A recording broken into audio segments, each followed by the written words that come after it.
Untuk mendukung tutorial komputer, kalian bisa mengklik subscribe. Halo, selamat datang di tutorial komputer. Tutorial kali ini mengenai cara update Windows 10 dari versi 21H1 menjadi 21H2. Pertama, kalian lihat sekarang OS Windows yang kalian gunakan versi berapa. Caranya adalah kalian tinggal pergi ke Start menu di sini dan ketikkan WinFare, Enter. Di sini kalian akan menemukan versi dari Windows 10 kalian. Jika kalian masih menggunakan versi lama di bawah versi 21H1 atau versi 21H1, sekarang kita akan mengupdate-nya. Pada mesin pencari, kalian ketikkan Windows Update Assistant, Enter, dan kalian pilih Windows 10 Update Assistant. Selanjutnya di sini kalian pilih Download the Update Assistant. Sekarang di sini kalian pilih pada Update Now. Ini adalah aplikasinya. Kalian tinggal pergi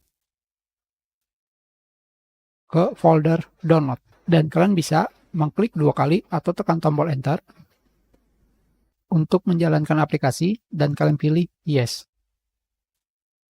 Selanjutnya di sini kalian akan menemukan keterangan bahwa komputer kalian sekarang sedang berjalan menggunakan Windows 10 versi 21H1 dan yang terbaru adalah versi 21H2. Kalian tinggal memilih Update Now untuk mengupdate-nya. Jika sudah, kalian pilih Next atau tunggu beberapa detik. Dan kalian tinggal menunggu proses download dan install update Windows 10 ke versi terbaru selesai. Kalian bebas melakukan apapun selama download tergantung kecepatan internet kalian. Sekarang kita tunggu.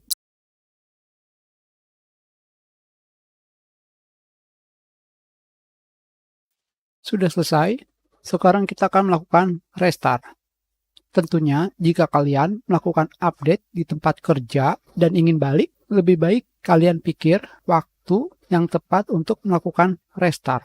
Karena waktu install tergantung dari kecepatan komputer atau laptop kalian menggunakan SSD atau hard disk. Pikirkan sebelum kalian melakukan restart now, karena akan membutuhkan waktu yang tidak sebentar. Jadi sekarang kita akan melakukan restart later. Sekarang terdapat pemberitahuan dari Windows 10 Update Assistant dengan keterangan terima kasih sudah mengupdate ke versi terbaru. Jika kalian pergi ke Start menu dan mengetikkan WinFare, kalian akan melihat bahwa versi OS kalian sudah berganti. Terima kasih.